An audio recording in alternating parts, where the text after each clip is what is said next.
জয় মা নর্মদা। মা নর্মদাকে প্রণাম জানিয়ে শুরু করছি আজকের এই এপিসোড। আপনি শুনছেন যোগীপুরুষ শ্রী শৈলেন্দ্র নারায়ণ ঘোষাল শাস্ত্রী মহাশয় রচিত দিব্য পুস্তক তপভূমি নর্মদা। আপনারা অনেকেই চাইছেন এই বই সংগ্রহ করতে। এই ভিডিও ডিসক্রিপশন বক্সে লিঙ্ক আছে, আপনি সেখান থেকে অবশ্যই সংগ্রহ করে নিতে পারবেন। আপনি যদি প্রথমবার আমার এই চ্যানেলে আসেন, আপনাকে স্বাগত জানাই এবং সাথে সাথে অনুরোধ, আপনি যদি চ্যানেল সাবস্ক্রাইব না করে থাকেন প্লিজ সাবস্ক্রাইব করুন। বিকজ তপভূমি নর্মদার এই যে জার্নি, এই পুরো জার্নি কিন্তু আপনার জীবনকে সম্পূর্ণভাবে বদলে দেবে, আপনাকে সমৃদ্ধ করবে। আসুন আমরা শুরু করি আজকের এই পরিক্রমা। যোগের প্রভাবে তার দেহের তেজ ও প্রভা এত বেড়ে গেল যে ইন্দ্রকিল পর্বতের তাপসবৃন্দ তা সহ্য করতে না পেরে মহাদেবের কাছে গিয়ে সমুদয় বৃত্তান্ত তারা নিবেদন করল। তাপসদের কথায় অর্জুনের উপর মহাদেবের দৃষ্টি পড়তেই তিনি দেখতে পেলেন যে ওই সময় মুক দানব অর্জুনকে আক্রমণ করার জন্য এগিয়ে যাচ্ছে।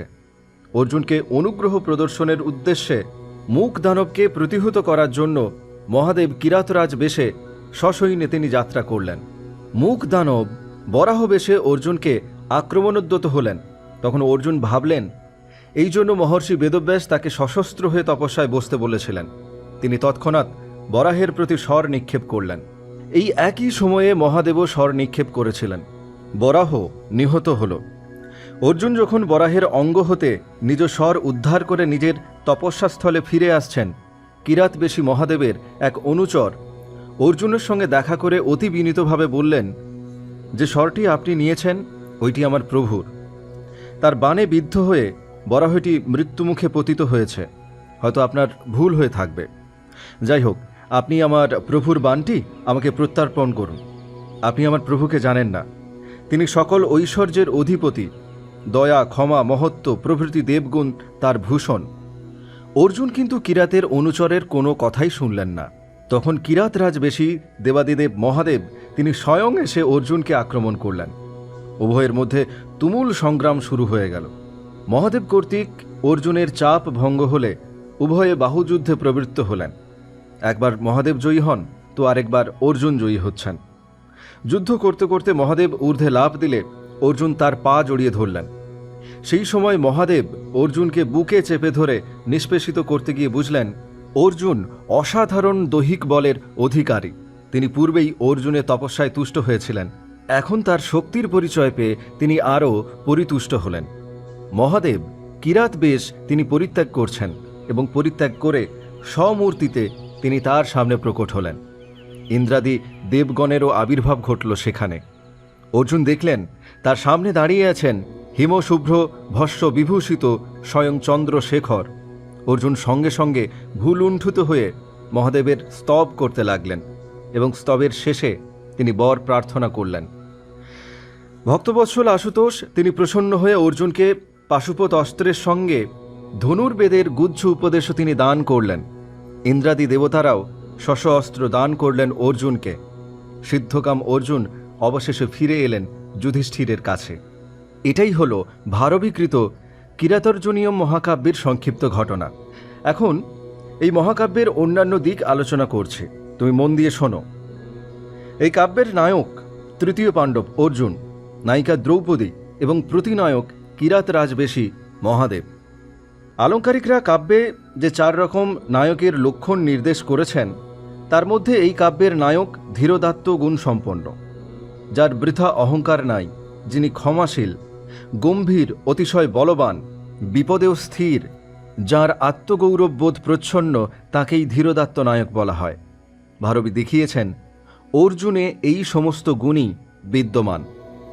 তপস্যায় যাত্রাকালে দ্রৌপদী অর্জুনকে বলেছিলেন, দুঃশাসন যখন প্রকাশ্য রাজসভায় আমার কেশাকর্ষণ করে যৎপর নাস্তি অপমান ও লাঞ্ছনা করেছিল এবং আমি অনাথার মতো আর্তনাদ করেছিলাম, তখন লোকে তোমাদের বাহুবলের নিন্দা করেছিল।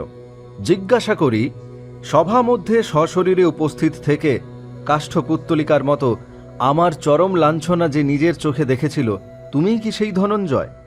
যে ক্ষত্র অর্থাৎ বিপদ হতে ত্রাণে সমর্থ, সেই তো যথার্থ ক্ষত্রিয়। কর্মে যার শক্তি আছে সেই কার্মুক বা ধনুর্ধারণের যোগ্য, যিনি নিষ্ফল ক্ষত্রিয় নাম এবং কার মুখ বহন করেন তার দ্বারা শব্দের প্রকৃত অর্থ দূষিত হয়। অতএব তুমি শীঘ্র মহর্ষির আজ্ঞা পালন করে সিদ্ধ কাম হয়ে তুমি ফিরে এসো। তুমি কৃতকার্য হয়ে ফিরে এলে আমি তোমাকে গাঢ় আলিঙ্গন করব, এই আশায় আমি প্রতীক্ষা করে রইলাম। অর্জুন দ্রৌপদীর কথা শুনে ক্রোধে জ্বলতে লাগলেন। মনে হলো শত্রুরা যেন তার সামনেই ঘুরে বেড়াচ্ছে, কিন্তু তার মুখে একটিও কথা ফুটে উঠল না। ক্রোধের কোনো অভিব্যক্তিও দেখা গেল না। তিনি নীরবে যক্ষের সঙ্গে ইন্দ্রকিল পর্বতের অভিমুখে তিনি যাত্রা করলেন। কি সুন্দর সংযম, গর্বহীনতা, তাই না? অন্য কোনো সাধারণ নায়ক হলে তার মুখে কত না অহংকারপূর্ণ আস্ফালনের কথা শোনা যেত, কিন্তু অর্জুন দৃঢ় প্রতিজ্ঞ। কর্তব্য কর্মে তিনি ধীর, তিনি স্থির। আবার অর্জুন যখন বরাহরূপী দানবকে বধ করে বাণটি নিয়ে ফিরছিলেন, সেই সময় কিরাতরাজরূপী মহাদেবের অনুচর সেখানে উপস্থিত। তার সঙ্গে অর্জুনের অনেক বাকবিতণ্ডা হল। কিরাত অর্জুনকে উত্তেজিত করার জন্য এমন কথাও বললেন যে আপনি শুধু অন্যের বাণ অপহরণ করছেন তাই নয়, অপরের বিদ্ধ বরাহকে বধ করার ভান করে আরও দোষ করেছেন। এজন্য আপনার লজ্জিত হওয়া উচিত। অর্জুন ইচ্ছা করলে ওই কিরাতকে তৎক্ষণাৎ দণ্ড দিতে পারতেন, কিন্তু তিনি সামান্য অশিষ্ট বাক্য প্রয়োগ করলেন না, বরং সম্পূর্ণ শিষ্টাচার সহকারে তার কথার উত্তর দিলেন। ভারবী দেখিয়েছেন অর্জুন এখানে কত ধীর, কত স্থির এবং ক্ষমাশীল। অর্জুনের গাম্ভীর্য অসাধারণ। তিনি যখন ইন্দ্রকিল পর্বতে তপস্যায় রত হলেন, তখন দেবরাজ প্রেরিত গন্ধর্ব ও অপ্সরাগণ এসে তার তপভঙ্গের জন্য তার আসনের কাছে নানা রকম গীতবাদ্য এবং কেলি কৌতুক শুরু করে দিল। অসাধারণ রূপসী, যৌবন মদন্যতা কামিনীর দল তারা অর্জুনকে কামচঞ্চল করার জন্য নানা রকম অঙ্গভঙ্গিও করলেন। তবুও কিছুতেই অর্জুনের চাঞ্চল্য দেখা গেল না। তারা অর্জুনের কানের কাছে এসে নিজেদের অঙ্গ সৌরভে তাকে ব্যাকুল করার জন্য বলতে লাগলেন, ওহে তাপস যুবক, মনের কাঠিন্য পরিত্যাগ করো, কথা বলো। কেন? মুনিদের মন তো খুব কোমল হয়, অভব্য ব্যক্তিরাই গৃহাগতকে উপেক্ষা করে, কিন্তু তুমি মুনি বেশে আমাদের প্রতি উদাসীনতা তুমি দেখাচ্ছ কেন? আরেকজন টিপ্পনী কেটে তাকে বলল, ওহে শট, তোমার যদি মনে শান্তি বিরাজ করত তাহলে তো তুমি ধনুর্ধারণ করতে না। তোমার বয়স ও রূপই তোমার বলে দিচ্ছে যে সংসারের ভোগ্য বস্তুই তোমার প্রিয়, মুক্তি নয়। এসো, আমাদেরকে যাকে ইচ্ছা তুমি উপভোগ করো। ওহো, বুঝেছি, তোমার মনে অন্য কোনো কামিনী বিরাজ করছে, তাই আমাদেরকে তুমি সুযোগ দিচ্ছ না, ইত্যাদি ইত্যাদি। তবুও অর্জুনকে নিরুত্তর দেখে কামিনীদের যা শেষ অস্ত্র, চোখের জল, সেই চোখের জল ফেলতে ফেলতেও তারা অর্জুনকে অনেক মিনতি করল, কিন্তু তবুও অর্জুনের তিলমাত্র গাম্ভীর্য নষ্ট হল না। যার হৃদয়ে শত্রুজয়ের বাসনা, তার আবার সুখবিলাস কোথায়? দৃঢ় প্রতিজ্ঞ অর্জুনের লক্ষ্য কত স্থির, এই দৃশ্যে ভারবী তার সুন্দর চিত্র অঙ্কন করেছেন। কিরাতরাজ বেশি মহাদেবের অনুচর এসে অর্জুনের বাণটি নিবার জন্য নানা বাগজাল বিস্তার করেছিল। তখন অর্জুন তাকে স্মিতহাস্যে বলেছিলেন, তুমি যেমন বাক্যবিন্যাসে প্রবীণ, তাতে মনে হচ্ছে তুমি বনচর হলেও একজন প্রধান বাগ্মীর পদে অধিষ্ঠিত হওয়ার যোগ্য। তুমি তোমার প্রভুর ঐশ্বর্য ও দয়ার পরিচয় দিয়ে আমাকে একবার তুমি প্রলুব্ধ করার চেষ্টা করছো, আবার আমার বুদ্ধিকে তুমি বিভ্রান্ত করার জন্য একবার ভয়ও তুমি দেখাচ্ছ। এতে মনে হচ্ছে তুমি কেবল বাণের প্রার্থী, ন্যায়ের প্রার্থী নও। তোমার প্রভু সিদ্ধির বিরোধী কার্যে প্রবৃত্ত। তুমি যখন তার দূত হয়ে এসেছ, তার মঙ্গলকামী হলে তোমার উচিত তাকে এ কাজ হতে নিবৃত্ত করা। তোমার প্রভুর বাণটি নিশ্চয়ই লক্ষ্যভ্রষ্ট হয়ে কোথাও হারিয়ে গেছে। পর্বতে গিয়ে খুঁজে দেখো, সেটাই তোমার পক্ষে ন্যায়সঙ্গত কাজ হবে। অহেতুক কোনো সজ্জনকে দোষারোপ করা উচিত নয়, কারণ সজ্জনকে অবজ্ঞা করলে সমূহ বিপদ ঘটার সম্ভাবনা থাকে। এই অংশে ভারবী অর্জুনের বিনয়, আত্মমর্যাদা বোধ এবং বাগবিভূতি কত সুন্দরভাবে তিনি ফুটিয়ে তুলছেন। কিরাতবেশী মহাদেবের দ্বারা তার চাপ ভঙ্গ হয়ে গেলেও অর্জুন হতোদ্যম না হয়ে তার সঙ্গে বাহুযুদ্ধে রত হয়েছিলেন। এই ঘটনার বর্ণনায় কবি দেখিয়েছেন অর্জুন বিপদেও কত স্থির। কাব্যাদর্শ রচয়িতা দণ্ডী তার কাব্যদর্শের প্রথম পরিচ্ছেদে বলছেন, প্রতিনায়কের গুণের উৎকর্ষতা দেখিয়ে পরে তার পরাজয় দেখিয়ে নায়কের গৌরব বৃদ্ধি করা উচিত। আমরা কিরাতুর্জনীয় মহাকাব্যে সেই আদর্শই আমরা দেখতে পাই। কবি প্রতিনায়ক কিরাতরাজরূপী মহাদেবের সর্বাংশে উৎকর্ষতা দেখিয়ে নায়ক অর্জুনের গৌরবের পরাকাষ্ঠা দেখিয়েছেন। এই কাব্যে বীর রসই প্রধান উপজীব্য হলেও আনুষঙ্গিক রূপে অন্যান্য রসের বর্ণনাও প্রচুর আছে। দ্রৌপদী ও ভীমের বাক্যাবলিতে কিরাত সৈন্য ও কিরাত রাজরূপী মহাদেবের সঙ্গে অর্জুনের যুদ্ধ প্রসঙ্গে বীর রসের বর্ণনা সমুজ্জ্বল। বন, পর্বত, প্রাকৃতিক দৃশ্য ও ঋতু প্রভৃতি বর্ণনাও মহাকাব্যের একটি প্রধান অঙ্গ। এই কাব্যে তারও অভাব নাই। দু একটি কবিতা উদ্ধৃত করে শোনাচ্ছি, তুমি অনুধাবন করবার চেষ্টা করো। শরৎকাল উপস্থিত, আকাশমণ্ডল মেঘমুক্ত এবং নির্মল নীলিমায় অলঙ্কৃত। ভারবী এই বলে তার বর্ণনা দিচ্ছেন, নভমণ্ডলে আর শুভ্র বক্শ্রেণী সঞ্চরণ করে না, মেঘের পাশে আর ইন্দ্রধনু দৃষ্ট হয় না, তথাপি তার কি অপূর্ব শোভা, স্বভাব সুন্দর পদার্থ প্রযত্ন সাধ্য গুণের অপেক্ষা করে না। আবার তিনি যখন হিমালয়ের অপরূপ প্রাকৃতিক শোভার তিনি বর্ণনা দিচ্ছেন, তখন তিনি লিখেছেন, এই হিমালয় অঞ্চল বিলাসিনীদের পক্ষে কিরূপ সুখদ দেখুন। এখানে নির্ঝরণী তরঙ্গে সুস্নিগ্ধ বাতাস এবং মত্ত ভ্রমরকুলের গুঞ্জরণে গুঞ্জরিত হয়ে পদ্মের পরাগগুলিকে ঈষৎ কম্পিত করে প্রমোদাদের শরীরের সন্তাপ দূর করে দেয়। মহাকবি ভট্টি তার প্রসিদ্ধ ভট্টি কাব্যের দ্বিতীয় স্বর্গের শরৎ বর্ণনা প্রসঙ্গে এবং দ্বাদশ স্বর্গের রাজনীতির আলোচনায় কিরাতুর্জনীয়ের অনেক ভাব ও পদবিন্যাসের অনুকরণ করেছেন। ভট্টির চেয়ে মহাকবি মাঘ ভারবীর কাছে আরও বেশি ঋণী। কিরাতুর্জনীয় কাব্যের তৃতীয় স্বর্গে মহর্ষি বেদব্যাস ও যুধিষ্ঠিরের কথোপকথন এবং মাঘ প্রণীত শিশুপাল বধ, কাব্যের প্রথম স্বর্গে দেবর্ষি নারদ ও দ্বারকাপতি শ্রীকৃষ্ণের কথোপকথন একসঙ্গে মিলিয়ে পাঠ করলে মনে হয় মহাকবি মাঘ ভারবীর কিরাতুর্জনীয় কাব্যখানি সামনে রেখে তার শিশুপাল বধ এই কাব্য তিনি লিখেছিলেন। এইবার আমি মহাকবির ভাষা সম্বন্ধে কিঞ্চিত আলোচনা করছি, তুমি শোনো। ভারবীর ভাষার অর্থগৌরব সম্বন্ধে যে উঁচু ধারণা বিদ্বৎ সমাজে প্রচলিত তা নিরর্থক নয়। প্রসাদগুণ বিশিষ্ট গভীর অর্থবহ ও মনোজ্ঞ শব্দ প্রয়োগে ভারবীর জুড়ি মেলা ভার। তিনি লোকরঞ্জক হৃদয়গ্রাহী ভাষার আদর্শ সম্বন্ধে তিনি নিজেই বলে গেছেন, বিদ্বান ব্যক্তিদের মধ্যে তারাই সমধিক নিপুণ যারা মনোগত ভাব বাক্যে সুন্দরভাবে প্রকাশ করতে সমর্থ হন। সেই সকল বক্তার মধ্যে আবার তারাই কুশলী যারা নিগুড় অর্থ শ্রোতাদের সামনে সুনির্বাচিত শব্দ প্রয়োগে সুস্পষ্ট ভাবে উপস্থিত করতে পারেন। ভারবীর কাব্য মনোযোগ দিয়ে পড়লে পাঠকমাত্রেরই অনুভব হবে যে তিনি সুকৃতিশালী প্রকৃত বিদ্বান।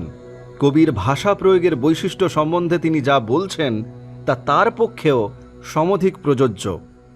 নর্মদা পরিক্রমার শেষে দেশে ফিরে গিয়ে তুমি যখন সুযোগ পাবে, তখন ভারবীর কাব্য চর্চা করলে তুমি নিজেই তার ভাব ও ভাষার মাধুর্য তুমি অনুভব করতে পারবে তার নিজ উক্তির সার্থকতা।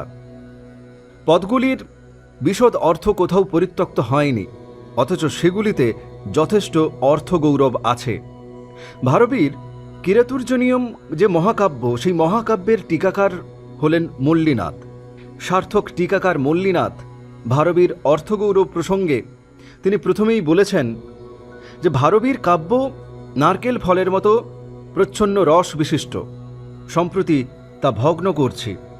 কাব্যরসিকগণ অতঃপর রসপূর্ণ সার ইচ্ছামতো আস্বাদন করুন। সত্যি মল্লীনাথ তার টিকায় ভারবীর ব্যবহৃত শব্দসমূহের অর্থগৌরব বিশদভাবে ব্যাখ্যা করে তিনি দেখিয়েছেন। যেমন ধরো, রাজনীতি সংক্রান্ত বিষয়ে বলতে গিয়ে কবি এক একটি যুক্তিজালের এমন এক একটি স্থল ধরে তিনি বর্ণনা করেছেন তার আদি ও অন্ত স্পষ্ট তিনি উল্লেখ করেননি, কিন্তু যেটুকু তিনি বর্ণনা করেছেন তা হতে আদি মধ্য অন্ত বুঝে নিতে কোনো কষ্ট হয় না। তিনি হয়তো অল্পই বলেছেন, নিছকই 2-4টি শব্দে তিনি হয়তো বলছেন, কিন্তু তাতেই অর্থের প্রতীতি হয়ে থাকে। পূর্বে তোমাকে ভীমের উক্তি ইত্যাদি যেসব কবিতা তোমাকে আমি শুনিয়েছিলাম, তাতে স্পষ্টতই বোঝা যায় ভীম বাহুবল প্রয়োগের দ্বারা রাজ্য উদ্ধারের পক্ষপাতী। কিন্তু কবিতাটি বারবার পড়লেও তার অন্তর্নিহিত ব্যঞ্জনা, মনুকথিত সাম দাম ভেদনীতি যে পৌরসহীন রাজাদের পক্ষে প্রযোজ্য, সে কথা তিনি প্রকাশ্যে না বললেও প্রকারান্তরে তা ব্যক্ত করেছেন। এইভাবে শব্দ নির্বাচন ও অর্থ নির্বাচনের চাতুর্যের দ্বারা মহাকবি ভারবী তার কাব্যে অর্থগৌরবের পরিচয় তিনি দিয়েছেন। ভারবীর কাব্য আলোচনা শেষ হলো। আলোচনা শেষ করে সমিদানন্দজি আমাকে বললেন, শোনো, তোমাকে অন্যান্য মহাকবিদের কথাও শোনাতাম, কিন্তু তুমি তো 14 তারিখে চলে যাচ্ছ, কাজেই তার আর সুযোগ হবে না। আমি বললাম, আপনার কাছে শুনতে পারলে আমি লাভবানই হতাম, কিন্তু এই একই স্থানে দীর্ঘদিন আবদ্ধ থাকতে আমার আর ভালো লাগছে না। এখনও দীর্ঘ পথ পরিক্রমা করতে হবে, রেবা সঙ্গমে পৌঁছতে হবে আমাকে। আপনি প্রসন্ন মনে বিদায় দিলে আমি শান্তি পাব। এই ধাবড়িকুণ্ডে আপনার সস্নেহ সহচর্য আমার জীবনে মধুর স্মৃতি হয়ে থাকবে। আপনি যেভাবে কাব্য রস পরিবেশন করলেন, সত্যি তাতে আমি আপনার কাছে আজীবন আমি কৃতজ্ঞ থাকব। তিনি বললেন, না হে, লেকিন তোমার কৃতজ্ঞ থাকার প্রয়োজন নেই। আমি তোমাকে বলছিলাম না যে আমি গুরুদেবের দর্শন পাওয়ার আগে তোমার জন্মস্থল বাংলাদেশের গঙ্গাসাগর সঙ্গমে দীর্ঘকাল আমি ছিলাম। আমি সেখানে থাকতে থাকতেই কলাপ ব্যাকরণ ও কাব্যশাস্ত্র অধ্যয়ন করি। আমার আচার্য ছিলেন বাঙালি পণ্ডিত শ্রী শরৎচন্দ্র শাস্ত্রী। তার কাব্য পড়ানোর ধারায় সত্যিই আমি এত মোহিত হয়েছিলাম যে তিনি একবার ইংরেজি তোমার ওই 1914 খ্রিস্টাব্দের 19শে ডিসেম্বর কলিকাতায় কলেজ স্কোয়ার স্থিত ইউনিভার্সিটি ইনস্টিটিউটে ভারবী সম্বন্ধে বক্তৃতা তিনি দিয়েছিলেন। তা শুনবার লোভে আমি সুন্দরবন হতে নিজের আসন ছেড়ে সন্ন্যাসী বেশেই সেই সম্মেলনে গিয়ে আমি যোগ দিয়েছিলাম। সেই আমার প্রথম ও শেষ কলিকাতা দর্শন। সেদিন তার কাছে আমি যা শুনেছিলাম তা আমার মনে গাঁথা হয়ে আছে। ভারবীর অদ্ভুত জীবন বৃত্তান্ত ও তার কাব্য রস সম্বন্ধে এ কয়দিন ধরে যা আমি তোমাকে বলেছি, এ তারই কথা বলে তুমি জানবে। বাংলার কোলে বসে যা শিখেছিলাম তার কিছুটা বাংলা মায়েরই এক সন্তানকে বলতে পেরে আমার নিজের ভেতর একটা গভীর তৃপ্তিবোধ আমি করছি। এখন তুমি যাও, গিয়ে শুয়ে পড়ো, অনেক রাত্রি হয়ে গেছে, যাও। আমার গুহা থেকে বাইরে বেরিয়ে এসে আকাশের দিকে তাকিয়ে তিনি বললেন, বোধহয় এবারে বৃষ্টি ধরে গেল, বুঝলে? যা দেখছি নিরাপদেই তুমি যাত্রা করতে পারবে। অবশেষে সেই 13ই ভাদ্র এসে গেল। সকালে উঠেই সন্ন্যাসীদের সঙ্গে ধাবড়িকুণ্ডে প্রফুল্ল মনেই স্নান ও পূজা করে এলাম। প্রফুল্লতার কারণ, আগামীকাল সকালে এখান থেকে আমি চলে যেতে পারবো। নিজের মনের এই অস্বাভাবিক ভাবান্তর দেখে আমি নিজেই লজ্জা পেয়ে গেলাম। কারণ এখানে সন্ন্যাসীদের কাছে যথেষ্ট স্নেহ দয়া সেসব তো আমি পেয়েছি। একলিঙ্গ স্বামীর মূল্যবান প্রবচন, বিশেষত মহাত্মা সমিদানন্দজির সাহচর্য এবং সরস আলোচনা থেকে আমি এখানে বসেই অনেক কিছু শিখেছি ও জেনেছি। নর্মদা তটের আর কোথাও এইরকম আদর্শ তপবন, সুলভ পরিবেশ আমি পাইনি। যোগচর্চা ও বিদ্যাচর্চার এই আশ্রমিক পরিবেশ সত্যিই অতুলনীয়। মহাত্মা প্রলয়দাসজি কিংবা 24 অবতারের সেই পাগলা বাঙালি সাধু সিদ্ধাবধূত সোমানন্দজির সঙ্গ ও হাবে ভাবে একটা অতন্দ্রীয় রহস্যঘন কুহেলি সবসময় আচ্ছন্ন করে রাখত। কিন্তু এই ধারাতীর্থ বা ধাবড়িকুণ্ডে এসে এখানকার জীবনচর্চায় আর্য ঋষিদের তপবনের বাস্তব চিত্র যেন আমি প্রত্যক্ষ দেখতে পেলাম। তবু আমার মনে এই যে সাময়িক বিরূপতা, এই যে এখান থেকে পালাবার জন্য আমি একেবারে ছটফট করছি, সে বোধহয় এই অতিরিক্ত বর্ষার দাপটে বাধ্য হয়ে এখানে আটকে থাকাটাই তার একমাত্র কারণ। আমি তাড়াতাড়ি বেশ পরিবর্তন করে একলিঙ্গ স্বামীর নির্দিষ্ট বেদির কাছে গিয়ে বসলাম। সন্ন্যাসীরা সকলে উপস্থিত। যথাসময়ে মহাত্মা এসে বেদির উপর তিনি বসলেন। বন্দনাদির পর তিনি প্রথমেই আমাকে সম্বোধন করে তিনি বললেন, शैलेंद्र नारायण जी, बिहार में सुबह सुबह यहाँ से आप खुशी से यात्रा कर सकते हैं।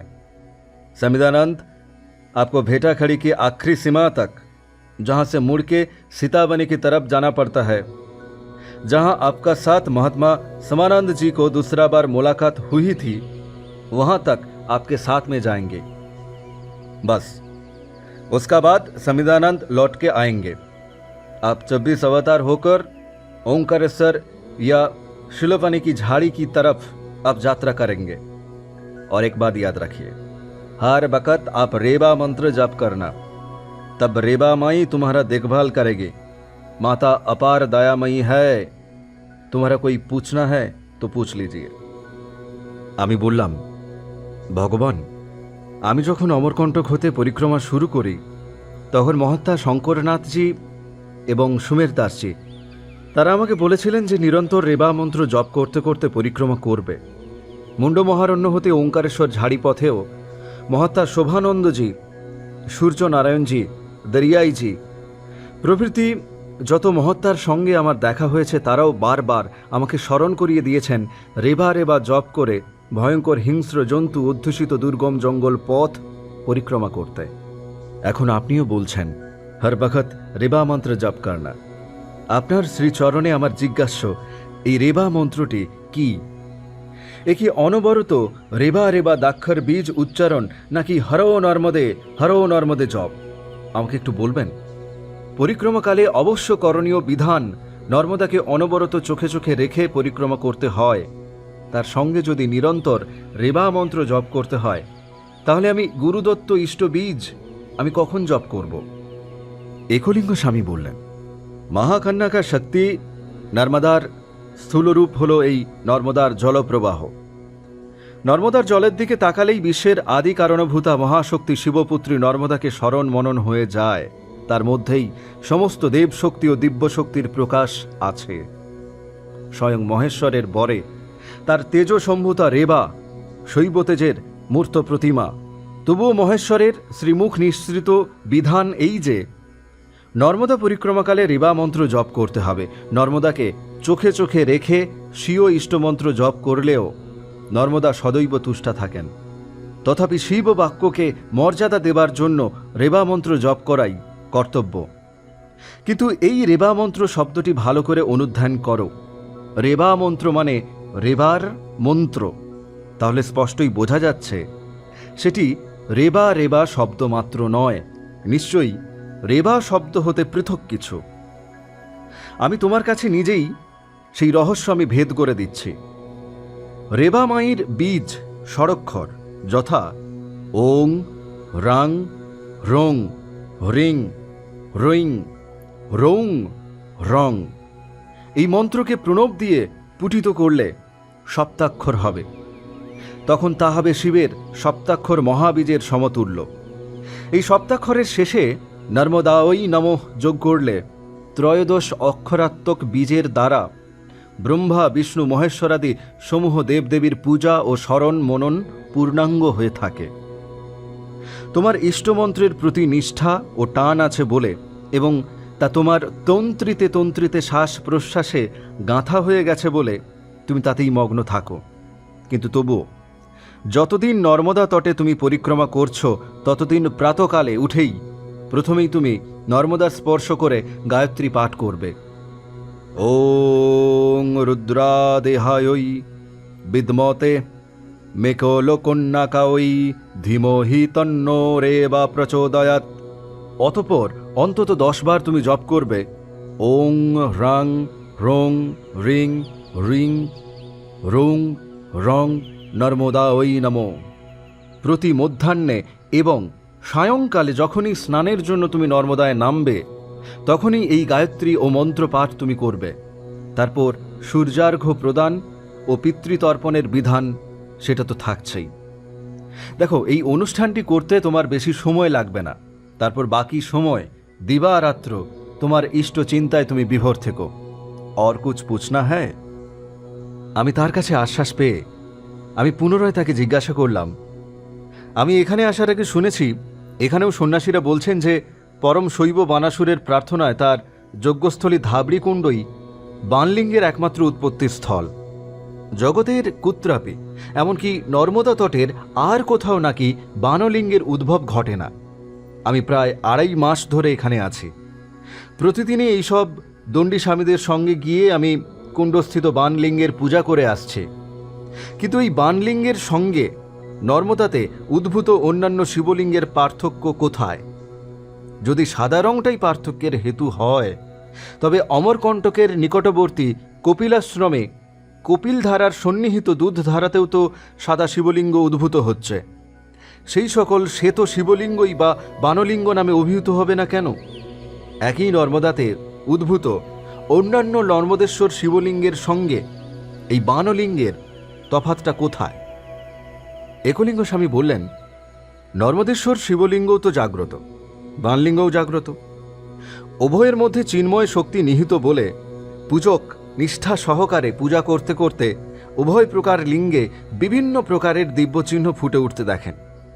তবুও অন্যান্য নর্মদেশ্বর শিবলিঙ্গের সঙ্গে বানলিঙ্গের পার্থক্য এই যে বানলিঙ্গস্য সন্নিধে যৎকিঞ্চিত ক্রিয়তে নরৈ স্নানং দানং তপোহোম সর্বং তদক্ষয়ং ভাবেত।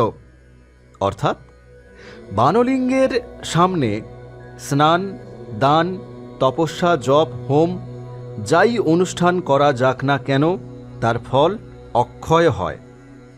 অন্যান্য নর্মদেশ্বর শিবলিঙ্গকে সামনে রেখে ওইসব অনুষ্ঠান করলে সিদ্ধিলাভ করা যায় বটে, কিন্তু তার ফল তৎকালিক। অক্ষয় সিদ্ধিলাভ করতে হলে বানলিঙ্গই হচ্ছে বরণীয়। তাছাড়া অন্যান্য নর্মদেশ্বর শিবলিঙ্গ স্থাপনকালে আবাহন, প্রতিষ্ঠা, জপ, হোমাদি নানাবিধ ক্রিয়াকাণ্ডের অনুষ্ঠান করতে হয়, কিন্তু বানলিঙ্গ প্রতিষ্ঠাকালে কোনো সংস্কার বা আবাহনাদির প্রয়োজন হয় না। শৈবাগমের ঋষি উৎপলাচার্য প্রণীত যোগসার গ্রন্থের 5ম পরিচ্ছেদে ঋষি বাক্যের প্রমাণানুসারে তোমাকে আমি এই কথাই বলছি। এই ধাবড়িকুণ্ড বা ধারাতীর্থই প্রকৃত বানলিঙ্গের উৎপত্তি স্থল। বানাসুরের প্রার্থনায় মহাদেব তার উপর তুষ্ট হয়ে সতই তার যজ্ঞস্থলিতে বানলিঙ্গ রূপে তিনি আবির্ভূত হচ্ছেন। মহারাজ বান কত যুগ আগে যে তিনি মহাদেবের বর পেয়েছিলেন তার কাল নির্ণয় করা দুঃসাধ্য। তবু দেখো, আজও দেখা যাচ্ছে নর্মদা জলের প্রবল ঢেউ কুণ্ডগাত্রে ধাক্কা খেয়ে বিঘূর্ণিত হচ্ছে, আর তার ফলে আজও এখানে বিভিন্ন শিবচিহ্ন নিয়ে নিত্য নতুন বানলিঙ্গের আবির্ভাব ঘটছে। এইভাবে এই যে বানলিঙ্গ স্বাভাবিকভাবে উদ্ভূত হচ্ছে, এ কোনো মনুষ্য নির্মিত ম্যানমেড কারুকলার নিদর্শন নয়। এটি সম্পূর্ণ কুদরতকা খেল, অর্থাৎ জ্ঞান বুদ্ধির অগোচর ঐশ্বরিক মহিমা ছাড়া একে কি আর কিছু বলা যেতে পারে? ঋষিদের স্পষ্ট ঘোষণা আছে। তারা বলছেন, সাচ্চা নিষ্ঠা ও ভক্তি সহকারে 1 কোটি শিবলিঙ্গ পূজায় যে ফল পাওয়া যায়, যথোচিতভাবে একটি বানলিঙ্গ পূজা করলে ঐহিক ও পারিত্রিক সেই সব ফলই পাওয়া যায়। মা নর্মদাকে প্রণাম জানিয়ে এই এপিসোড এখানেই বিরাম দিচ্ছি। আপনি শুনছিলেন তপভূমি নর্মদা। আপনারা অনেকেই চাইছেন আপনাদের সংগ্রহে এই বই রাখতে। এই ভিডিও ডেসক্রিপশন বক্সে লিংক দেওয়া আছে, সেখান থেকে আপনি এই বই সংগ্রহ করে নিতে পারবেন। আপনি যদি এই চ্যানেল সাবস্ক্রাইব না করে থাকেন, প্লিজ সাবস্ক্রাইব করুন এবং পাশে থাকুন, বিকজ তপভূমি নর্মদার এই পরিক্রমা এখনও অনেক দূর বাকি, এখনও অনেক পথ বাকি। আমরা দিব্য পুস্তক তপভূমি নর্মদা শুনছি, শুনতে শুনতে আমরা মা নর্মদার পরিক্রমা করছি, আর আমাদের মনের ভেতর অবিরতভাবে আমরা উচ্চারণ করে চলেছি, জপ করে চলেছি সেই মহামন্ত্র রেবা রেবা মন্ত্র। মা নর্মদার কৃপা আপনার উপর বর্ষিত হোক। পরবর্তী এপিসোডে আবার আমরা পরিক্রমা শুরু করব। সঙ্গে থাকুন। নমস্কার।